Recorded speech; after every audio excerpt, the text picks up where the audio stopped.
اس نے فیصلہ کر لیا تھا کہ وہ بہرحال اس سودے کو باکیشیا کے حق میں لے کر آئے گا۔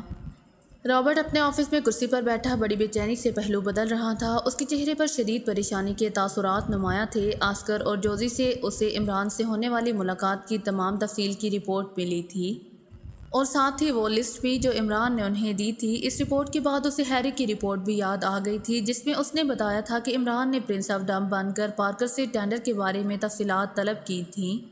اس وقت تو رابرٹ نے ہیری کی اس رپورٹ کو کوئی اہمیت نہیں دی تھی، کیونکہ اس کے ذہن کے مطابق عمران کو یہ معلوم ہی نہیں ہو سکتا تھا کہ جوزی اور آسکر کا کیا مشن تھا، لیکن اب صورتحال واضح ہو گئی تھی، اور آسکر اور جوزی نے اسے بتایا تھا کہ عمران نے اس سودے سے عدم دلچسپی کا اظہار کیا ہے، لیکن اسے معلوم تھا کہ عمران نے جان بوجھ کر یہ بات کی ہے۔ اگر ہیری اسے پہلے رپورٹ نہ دے چکا ہوتا تو وہ بھی یہی سمجھتا، لیکن اب اسے معلوم تھا کہ عمران اس میں پوری طرح دلچسپی لے رہا ہے، اور وہ عمران کی صلاحیتوں سے اچھی طرح واقف تھا۔ اسے معلوم تھا کہ عمران ناممکن کو بھی ممکن بنا لیتا ہے، اور اس کے لیے یہ کوئی مسئلہ نہیں تھا کہ وہ باکیشیا کے ٹینڈر کو ہی تبدیل کر دے، لیکن رابرٹ چاہتا تھا کہ ایسا نہ ہو سکے اور یہ سودا پالینڈ ہی حاصل کرے۔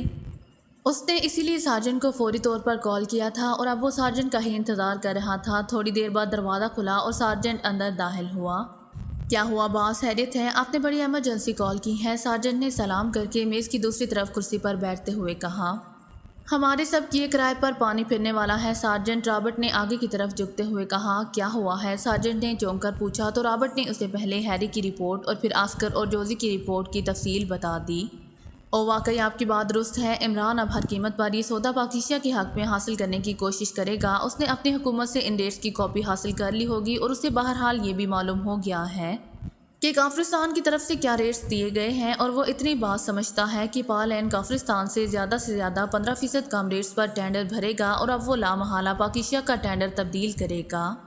سارجنٹ نے بھی تشویش بھرے لہجے میں کہا۔ ہاں ایسا ہی ہے، اب تم بتاؤ کہ اسے کیسے روکا جائے، رابرٹ نے کہا۔ ٹینڈر کھلنے میں کتنے روز باقی ہیں؟ سارجنٹ نے پوچھا۔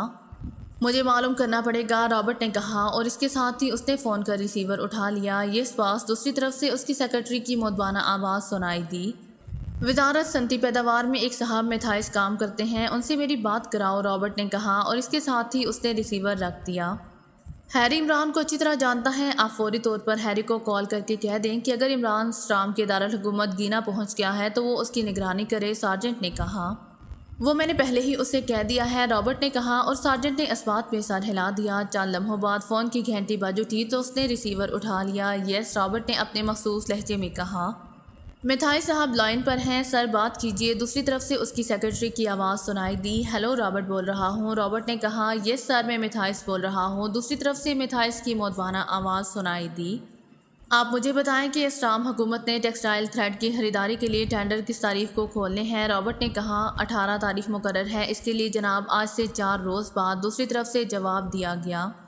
آپ نے ریٹس بھجوا دیے ہیں یا نہیں، رابرٹ نے کہا۔ بھجوا دیے ہیں جناب، آپ کیوں پوچھ رہے ہیں، میتھائس نے چونک کر پوچھا۔ ہم آخری لمحے تک پالینڈ کے مفادات کی نگرانی کرنا چاہتے ہیں تاکہ کوئی گڑبڑ نہ ہو سکے، رابرٹ نے کہا۔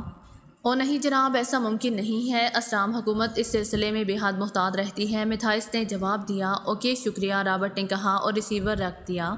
آج 14 تاریخ ہے، 18 کو ٹینڈر کھلیں گے، رابرٹ نے سارجنٹ سے کہا۔ کافی دن ہے، بہرحال اب مجھے خود حرکت میں آنا ہوگا، عمران اور کسی کے بس کا نہیں ہے، سارجنٹ نے کہا۔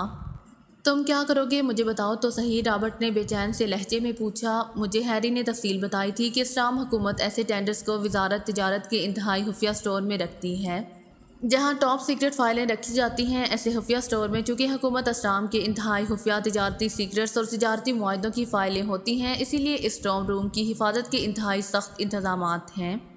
نہ صرف اندرونی طور پر سائنسی انتظامات ہیں بلکہ بیرونی طور پر بھی مسلح فوج کی تربیت یافتہ 10 آدمی انتہائی جدید اسلحہ کے ساتھ باہر سے اس کی حفاظت کرتے ہیں، اور یہ لوگ 3 شفٹوں میں کام کرتے ہیں، اس لیے وہاں 24 گھنٹے پہرا رہتا ہے۔ اس اسٹور روم سے کوئی فائل نکالنے کے لیے انتہائی پیچیدہ طریقہ کار رکھا گیا ہے، جس میں 10 سے زیادہ ایسے افراد ملوث ہوتے ہیں، جن میں سے 8 تو سرکاری ملازم ہیں، لیکن 2 افراد ایسے ہیں جن کا علم سوائے اسٹرام حکومت کے چیف سیکرٹری کے اور کسی کو بھی نہیں ہے، اور جب ایسے کسی سودے کے ٹینڈرز وہاں رکھے جاتے ہیں تو پھر اس کی حفاظت مزید سخت کر دی جاتی ہے۔ اب عمران لامحالہ اس اسٹور میں سے باکیشیا کا ارسال کردہ ٹینڈر تبدیل کرنے کی کوشش کرے گا، اور اس کے لیے وہ لامحالہ اس کے اندر داخل ہونے کی کوشش کرے گا۔ مجھے معلوم ہے کہ وہ کوئی ایسا طریقہ سوچے گا جو عام طور پر لوگ نہیں سوچتے۔ لیکن پہلے وہ لامحالہ اس کی موقع پر چیکنگ کرے گا، اسی لیے میں وہاں اپنے سیکشن کے آدمیوں کے ساتھ انتہائی جدید چیکنگ کی آلات لے کر موجود رہوں گا اور ارد گرد کی عمارتوں میں کمرے لے کر موجود رہیں گے اور مخصوص کیمروں کی مدد سے وہاں ہر آدمی کی چیکنگ ہوگی۔ عمران اگر اصل شکل میں آیا تو وہ ویسے ہی پہچان لیا جائے گا، اور اگر وہ میک اپ میں آیا تب بھی کیمرے اس کا میک اپ ختم کر دیں گے، وہ اس طرح سامنے آ جائے گا، پھر اس کی نگرانی کی جائے گی۔ جہاں وہ رہائش پذیر ہوگا وہاں بے ہوش کر دینے والی انتہائی زود اثر گیس فائر کی جائے گی، اور عمران اور اس کے ساتھیوں کو وہاں سے اٹھا کر ہم خفیہ اڈے پر لے جائیں گے اور پھر انہیں 4 روز تک انجیکشن لگا کر مسلسل بے ہوش رکھا جائے گا۔ جب ٹینڈرز کھل جائیں گے اور سودا پالینڈ حکومت حاصل کر لے گی تو پھر عمران اور اس کے ساتھیوں کو واپس ان کی رہائش گاہ پر پہنچا دیں گے۔ جب وہ ہوش میں آئے گا تو پھر ان کے پاس سوائے سر پیٹنے کے اور کوئی چارہ کار نہیں رہے گا۔ سارجنٹ نے بڑے اطمینان سے اپنا پورا پلان بتاتے ہوئے کہا۔ Very good sergeant, very good, واقعی پلاننگ کرنے میں تمہارا جواب نہیں، اسی لیے تو میں تمہاری قدر کرتا ہوں۔ ویری گڈ، لیکن بس اتنا خیال رکھنا کہ اس بار تمہارا مقابل عمران ہے جو ذہانت میں کم نہیں ہے، رابرٹ نے کہا تو سارجنٹ بے اختیار ہنس پڑا۔ آپ کی تعریف کا شکریہ جناب، مجھے یہ معلوم ہے کہ عمران شیطانی ذہن کا مالک ہے، لیکن اس بار ہمیں فائدہ یہ ہے کہ اسے یہ علم نہیں ہے کہ ہم اس کے خلاف کام کر رہے ہیں، اسی لیے وہ پوری طرح مطمئن ہوگا، سارجنٹ نے جواب دیا۔ اور رابرٹ نے اس بات میں سر ہلا دیا اور اس کے ساتھ ہی سارجنٹ اٹھا، اس نے رابرٹ کو سلام کیا اور پھر تیز تیز قدم اٹھاتا بیرونی دروازے کی طرف بڑھتا چلا گیا۔ عمران دانش منزل کے آپریشن روم میں موجود تھا۔ ابھی تھوڑی دیر پہلے اس نے گینا کے روز میری کلب کے پارکر کو فون کر کے اس سے ٹینڈر کی حفاظت کے سلسلے میں پوری تفصیل معلوم کر لی تھی، اور حقیقت یہ ہے کہ وہ اس تفصیل کو سن کر حیران رہ گیا۔ لیکن چونکہ اسے معلوم تھا کہ پارکر غلط اور جھوٹی معلومات مہیا نہیں کرتا، اسی لیے اسے یقین تھا کہ ایسا ہی ہوگا۔ عمران صاحب، جو تفصیل پارکر نے بتائی ہے اس سے تو محسوس ہوتا ہے جیسے یہ تجارتی سودا نہ ہو بلکہ کوئی دفاعی معاہدہ ہو، اور ٹینڈرز کی تجارتی دستاویزات نہ ہوں بلکہ کوئی انتہائی اہم دفاعی فارمولے ہوں۔ بلیک زیرو نے حیران ہو کر کہا۔ ہاں، اب یہ تفصیل سن کر مجھے ان باتوں پر یقین آ گیا ہے کہ حکومت اسٹام ان معاملات میں انتہائی محتاط رہتی ہے۔ شاید یہ وہاں کے چیف سیکرٹری رابنسن کی انتہائی وہمی اور رسول پسند فطرت کی وجہ سے ہے، اور اسی وجہ سے پالینڈ کی حکومت کو قاسم کے پیچھے دوڑنا پڑا ہے، ورنہ وہ آسانی سے وہیں سے ہی اپنی مرضی کی معلومات حاصل کر لیتی۔ عمران نے مسکراتے ہوئے جواب دیا۔ ہاں، اب میرے ذہن میں موجود اس سوال کا جواب مجھے ملا ہے۔ میں مسلسل یہی سوچتا رہا تھا کہ انہوں نے آخر اس قدر پیچیدہ طریقہ کار کیوں استعمال کیا ہے، جبکہ وہ ایسے تجارتی راز اسٹام سے آسانی سے حاصل کر سکتے تھے۔ آخر کرپشن کہاں نہیں ہوتی۔ لیکن اب آپ کیا سوچ رہے ہیں؟ کیا آپ پاکیشا کا ٹینڈر تبدیل کرنا چاہتے ہیں؟ بلیک زیرو نے کہا۔ یا تو میں اس سلسلے میں ملوث نہ ہوتا، اب اگر ہو گیا ہوں تو اب یہ بات میری برداشت سے باہر ہے کہ پاکیشا کی بجائے تھریڈ بال کا سودا پالینڈ لے جائے۔ اس سودے سے پاکیشا کی معیشت کو واقعی بے حد فائدہ ہوگا۔ زر مبادلہ کے علاوہ یہاں کے تاجر، یہاں کے مزدور، یہاں کے کسان، سب کو فائدہ پہنچے گا، اور اسی لیے پالینڈ کی حکومت اتنی بھاگ توڑ اور رقم خرچ کر رہی ہے کہ یہ فائدہ اپنے ملک اور اپنی قوم کو پہنچائے، جبکہ یہاں کے افسران یہ سب کچھ سوچے سمجھے بغیر صرف چند روپوں کے لالچ میں ملک کی خوشحالی اور ترقی فروخت کر دیتے ہیں۔ ان لوگوں کو تو بہرحال اب سزا ملے گی سو ملے گی، لیکن سودا بھی پاکیشا کے حق میں ہونا چاہیے، عمران نے قدرے جذباتی لہجے میں کہا۔ آپ کی بات درست ہے، ملک کا مجموعی مفاد بہرحال ہمیشہ مقدم رہنا چاہیے، بلیک زیرو نے جواب دیتے ہوئے کہا۔ ٹینڈر کھلنے میں ابھی 4 دن باقی ہیں، گو اتنا وقفہ تو کافی ہے، لیکن پارکر نے جو کچھ بتایا ہے وہاں ٹینڈر تبدیل کرنے کے لیے ہمیں کوئی فول پروف طریقہ استعمال کرنا ہوگا۔ یہ عام مشن نہیں ہے کہ ہم وہاں ریڈ کر دیں اور فائرنگ کرتے ہوئے اسٹور میں داخل ہو کر ٹینڈر تبدیل کر دیں، عمران نے کہا۔ میرے خیال میں تو بہرحال ایسا ہی کرنا ہوگا، وہاں جب تک کوئی بڑا ہنگامہ نہ ہوگا اندر داخل ہی نہیں ہوا جا سکتا، بلیک زیرو نے کہا۔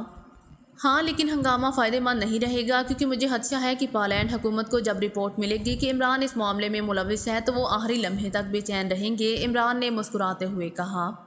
آپ کی قدر جتنی ہمارے دلوں میں ہے عمران صاحب اتنی ہی دوسروں کے دلوں میں ہے، لیکن یہ بتائیں کہ انہیں کیسے معلوم ہوگا کہ آپ ایسا منصوبہ بنا رہے ہیں، بلیک زیرو نے کہا۔ اس لیے کہ واپسی سے پہلے آسکر اور میڈم جوزی نے میرے فلیٹ پر آئے تھے اور میں نے انہیں وہ لسٹ دے دی تھی، جو لسٹ میں نے آئی ٹی کے ذریعے یہاں دانش منزل کی لائبریری میں بیٹھ کر تیار کی تھی، اور اتنی بات تو وہ بھی سمجھتے ہیں کہ میرے لیے پاکیشا کے ریٹس چیک کرنا کوئی مسئلہ نہیں ہے۔ اور پھر آسکر تو کیا، اس کے چیف رابرٹ کو بھی معلوم ہے کہ مجھے پاکیشا کا مفاد اپنی ذات سے زیادہ عزیز ہے۔ لامحالہ آسکر اور میڈم جوزی نے جا کر رابرٹ کو پوری تفصیل سے رپورٹ دی ہوگی اور لسٹ بھی اس کے حوالے کی ہوگی، اور رابرٹ لامحالہ یہ سمجھتا ہے کہ اب میرے پاس اس کے سوا اور کوئی حل نہیں ہے کہ میں پاکیشا کا ٹینڈر تبدیل کر دوں، عمران نے کہا۔ تو بلیک زیرو نے ایک طویل سانس لیا۔ اب آپ کی بات میری سمجھ میں آ رہی ہے، لیکن وہ آپ کے خلاف کیا کارروائی کر سکتے ہیں؟ کیا وہ آپ کو ہلاک کرنے کی کوشش کریں گے؟ بلیک زیرو نے کہا۔ ارے نہیں، اتنی سی بات کے لیے اتنے بڑے اقدام کا وہ سوچ بھی نہیں سکتے۔ وہ مجھے صرف 18 تاریخ تک ٹینڈر تبدیل کرنے سے روکنے کی کوشش کریں گے اور بس۔ عمران نے جواب دیا۔ کس طرح؟ بلیک زیرو نے پوچھا۔ اب یہ تو مجھے بھی معلوم نہیں ہے، کیونکہ غیب کا علم صرف اللہ تعالیٰ کے پاس ہے۔ البتہ اندازہ لگایا جا سکتا ہے، اور میرے اندازے کے مطابق چونکہ انہیں بھی اس اسٹور کی حفاظت کی تفصیلات کا علم ہے، اسی لیے وہ بھی علیحدہ رہ کر اس کی نگرانی کریں گے۔ اور پالینڈ سیکرٹ سروس کے ایجنٹ ہمیشہ انتہائی جدید ترین آلات اور جدید ترین طریقہ کار استعمال کرتے ہیں۔ انہوں نے یہاں قاسم کے ذہن سے ریٹس حاصل کرنے کے لیے ہیپناٹزم کا طریقہ استعمال کیا ہے، اسی لیے وہ یقیناً نگرانی کے لیے بھی جدید ترین آلات استعمال کریں گے، جن میں ایسے کیمرے بھی شامل ہو سکتے ہیں جو میک اپ کے بغیر تصویر اسکرین پر دکھا سکتے ہیں، اور جب وہ مجھے چیک کر لیں گے تو پھر وہ میری نگرانی کریں گے، اور ہو سکتا ہے کہ وہ 18 تاریخ تک مجھے روکنے کے لیے بے ہوش کر دیں، یا ایسا ہی کوئی اور حربہ استعمال کرنے کی کوشش کریں گے۔ کچھ بھی ہو سکتا ہے، عمران نے اندازہ لگاتے ہوئے کہا۔ آپ کا اندازہ عام حالات میں تو درست ہو سکتا ہے، لیکن یہ بھی ہو سکتا ہے کہ یہ سب کچھ نہ ہو، بلیک زیرو نے کہا۔ اس کے باوجود اگر وہاں ہنگامہ ہوا تو یہ بھی ہو سکتا ہے کہ اسٹام حکومت کوئی اور قدم اٹھائے، اس لیے میں چاہتا ہوں کہ کسی کو کانوں کان خبر نہ ہو، حالات مکمل طور پر پرسکون رہیں، اور جب ٹینڈر کھولے جائیں تو پاکیزیہ کے ریٹ سب سے کم نکلیں، عمران نے کہا۔ لیکن یہ کیسے ہو سکتا ہے؟ آپ وہاں کوئی جن وہاں بیچ دیں تو اور بات ہے، بلیک زیرو نے کہا، اور عمران بے اختیار ہنس پڑا۔ بس یہی ایک کسر باقی رہ گئی ہے کہ کوئی جن قابو میں نہیں آ رہا، ورنہ سارے دل درد دور ہو جاتے۔ میں اسے آغا سلیمان پاشا پر چھوڑ دیتا، اور آغا سلیمان پاشا اپنا سارا حساب کتاب ہی بھول جاتا، عمران نے کہا۔ اور بلیک زیرو بے اختیار کھلکھلا کر ہنسنے پڑا۔ پھر اس سے پہلے کہ مزید کوئی بات ہوتی، ٹرانسمیٹر سے کال کی آواز سنائی دینے لگی۔ آپ نے فریکوینسی ایڈجسٹ کی تھی؟ بلیک زیرو نے چونک کر کہا۔ ہاں، جب تم چائے بنانے گئے تھے، کیونکہ ٹائیگر کی کال آنی تھی، عمران نے مسکراتے ہوئے کہا، اور ہاتھ بڑھا کر ٹرانسمیٹر آن کر دیا۔ Hello hello tiger, calling over. دوسری طرف سے ٹائیگر کی آواز سنائی دی۔ یس علی عمران اٹینڈنگ یو، کیا رپورٹ ہے؟ اوور، عمران نے اپنے اصل لہجے میں جواب دیتے ہوئے کہا۔ باس، میں نے ایک اسٹار میں ہنگری نامی شخص کو تلاش کر لیا ہے، وہ جیرالڈ ہوٹل کے نیچے بنے ہوئے جونی کلب میں بطور گارڈ ملازم ہے، اوور۔ دوسری طرف سے کہا گیا۔ کیا تم اس سے ملے ہو؟ اوور، عمران نے پوچھا۔ یس باس، اور اس نے مجھے بتایا ہے کہ وہ اسٹام کے مختلف سرکاری دفاتر میں بطور گارڈ کام کرتا رہا ہے۔ پھر اس نے ایک آفس سے بھاری رقم حدود برد کرنی چاہی تھی، لیکن اسے پکڑ لیا گیا، اور پھر اسے نوکری سے نکال دیا گیا، جو کہ اسے جوا کھیلنے کی عادت تھی، اس لیے وہ ایک سینڈیکیٹ کا مقروض ہو گیا، جس کی وجہ سے اسے رقم کی ضرورت تھی۔ چونکہ اسے معلوم تھا کہ سینڈیکیٹ والے اسے ہلاک کر دیں گے، اسی لیے وہ اسٹام سے فرار ہو گیا، اور پھر مختلف ملکوں سے ہوتا ہوا گزشتہ 2 سالوں سے یہاں کام کر رہا ہے۔ اوور، ٹائیگر نے جواب دیا۔ کن کن سرکاری دفاتر میں یہ کام کرتا رہا ہے؟ اوور، عمران نے پوچھا۔ یہ تفصیل تو میں نے نہیں پوچھی باس، اس نے یہی کہا ہے کہ بہت سے سرکاری دفاتر میں اس نے کام کیا ہے، اوور، ٹائیگر نے کہا۔ اچھا، تو تم اسے لے کر رانا ہاؤس آ جاؤ، میں اس سے خود بات کر لوں گا، اوور اینڈ آل، عمران نے کہا۔ اس کے ساتھ ہی اس نے ٹرانسمیٹر آف کر دیا، اور پھر ریسیور اٹھا کر اس نے تیزی سے نمبر ڈائل کرنے شروع کر دیے۔ رانا ہاؤس۔ رابطہ قائم ہوتے ہی دوسری طرف سے جوزف کی آواز سنائی دی۔ علی عمران بول رہا ہوں جوزف، ٹائیگر ایک اسٹار آرمی کو اپنے ساتھ لے کر آئے گا، جیسے ہی وہ پہنچے مجھے دانش منزل اطلاع کر دینا، میں آ کر اس سے خود پوچھ گچھ کروں گا، عمران نے کہا، اور بغیر دوسری طرف سے بات سنے اس نے ریسیور رکھ دیا۔ یہ آپ نے ٹائیگر کی کیا ڈیوٹی لگائی تھی؟ میری سمجھ میں تو کچھ نہیں آیا، بلیک زیرو نے حیرت بھرے لہجے میں کہا۔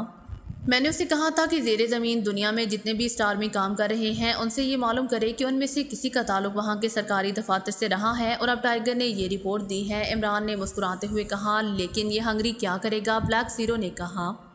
اگر یہ وزارت تجارت میں کام کرتا ہے تو پھر اس سے کچھ نہ کچھ فائدہ مند معلومات مل جائیں گی، ورنہ نہیں، عمران نے کہا۔ کیسی فائدہ مند معلومات؟ بلیک زیرو نے چونک کر کہا۔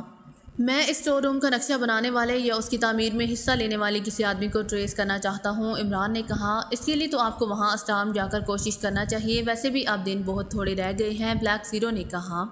وہ تو جانا ہی ہے، لیکن یہاں بھی تو کوشش کر لینی چاہیے، ہو سکتا ہے کہ کچھ کام کی ٹپ مل جائے، عمران نے کہا، اور بلیک زیرو نے اس بار اس بات میں سر ہلا دیا۔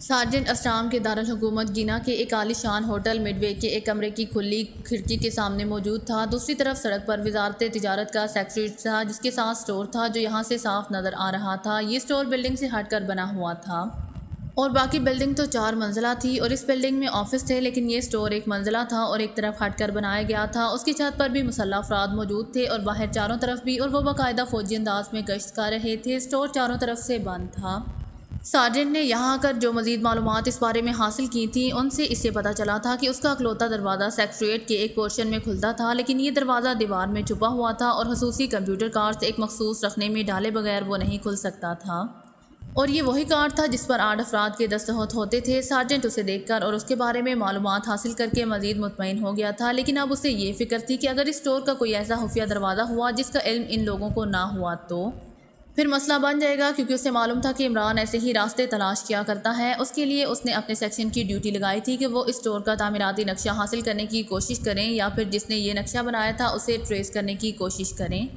جبکہ خود اس نے اس کمرے میں اپنا آفس بنا رکھا تھا۔ سیکشن کے لوگ مخصوص کیمروں سمیت ایئرپورٹ پر بھی موجود تھے اور بڑے بڑے ہوٹلوں میں بھی، تاکہ اگر عمران اکیلا یا اپنے ساتھیوں سمیت گینا پہنچے تو اسے پیش کی اطلاع مل سکے۔ لیکن آج اسے یہاں آئے ہوئے تیسرا روز تھا، لیکن ابھی تک نہ ہی اسے عمران کے بارے میں کوئی اطلاع ملی تھی اور نہ ہی اسٹور کے نقشے بنانے والے کے بارے میں، بلکہ اب تو وہ سوچ رہا تھا کہ کہیں یہ سارے خدشات خیالی تو نہیں۔ عمران نے اس معاملے میں سرے سے دلچسپی ہی نہ لی ہو۔ ابھی یہ سب کچھ سوچ رہا تھا کہ اچانک میز پر پڑے ہوئے فون کی گھنٹی بج اٹھی تو وہ تیزی سے مڑا اور اس نے ہاتھ بڑھا کر ریسیور اٹھا لیا۔ باس جانسن بول رہا ہوں، میں نے اسٹور کا تعمیراتی نقشہ بنانے والے آرکیٹیکچر کا سراغ لگا لیا ہے۔ وہ محکمہ تعمیرات کا چیف نقشہ نویس ہے، لیکن وہ اب ریٹائرڈ ہو چکا ہے اور گینا سے 200 کلومیٹر کے فاصلے پر واقع ایک چھوٹے سے قصبے لارنس میں رہائش پذیر ہے۔ اور بعض سب سے حیرت انگیز بات یہ ہے کہ جانسن نے بتایا ہے کہ اس کے پاس اسٹور کے نقشے کی ایک کاپی ذاتی استعمال کے لیے موجود تھی، جو ایک روز پہلے ایک پرانے نقشے جمع کرنے والا شوقین بڑی بھاری قیمت دے کر لے گیا ہے۔ اس آدمی کا نام اس نے جوزف بتایا ہے اور اب اس کے پاس کوئی نقشہ نہیں ہے، جانسن نے رپورٹ دیتے ہوئے کہا۔ تو سارجنٹ بے اختیار اچھل پڑا۔ تم اس وقت کہاں سے کال کر رہے ہو؟ سارجنٹ نے پوچھا۔ اس آدمی کے گھر سے باس، اس آدمی کا نام ریمزے ہے، جانسن نے جواب دیا۔ اس کی مجھ سے بات کراؤ، سارجنٹ نے کہا۔ ہیلو، ریمزے بول رہا ہوں۔ چند لمحوں بعد ایک لرزتی ہوئی بلغم زدہ سی آواز سنائی دی اور سارجنٹ آواز سنتے ہی سمجھ گیا کہ بولنے والا بیمار اور ہاسا بوڑھا ہے۔ مسٹر ریمزے، کیا آپ اپنی یادداشت کے سہارے اس اسٹور کا نقشہ دوبارہ نہیں بنا سکتے؟ ہم آپ کو آپ کا منہ مانگا معاوضہ دیں گے، سارجنٹ نے نرم لہجے میں کہا۔ بنا سکتا ہوں جناب، دوسری طرف سے کہا گیا۔ یہ نقشہ آپ نے تقریباً کتنے سال پہلے بنایا تھا؟ سارجنٹ نے پوچھا۔ تقریباً 12 سال پہلے، ریمزے نے جواب دیا۔ تو کیا اب تک آپ کو سارا نقشہ یاد ہوگا؟ سارجنٹ نے کہا۔ جی ہاں، اس کی ایک ایک لکیر میرے ذہن میں محفوظ ہے، کیونکہ اس نقشہ خریدنے والے کو دینے سے پہلے میں نے اسے بغور دیکھا تھا، ریمزے نے جواب دیا۔ آپ سے جس آدمی نے نقشہ خریدا تھا وہ کس ملک کا رہنے والا تھا؟ سارجنٹ نے کہا۔ اسٹارمی ہی تھا جناب، دوسری طرف سے کہا گیا۔ اس کے قد و قامت کی تفصیل بتا سکیں گے؟ سارجنٹ نے کہا۔ لیکن آپ کیوں یہ سب کچھ پوچھ رہے ہیں؟ آخر اس نقشے میں سب کو کیوں دلچسپی پیدا ہو گئی ہے؟ اس بار ریمزے نے کہا۔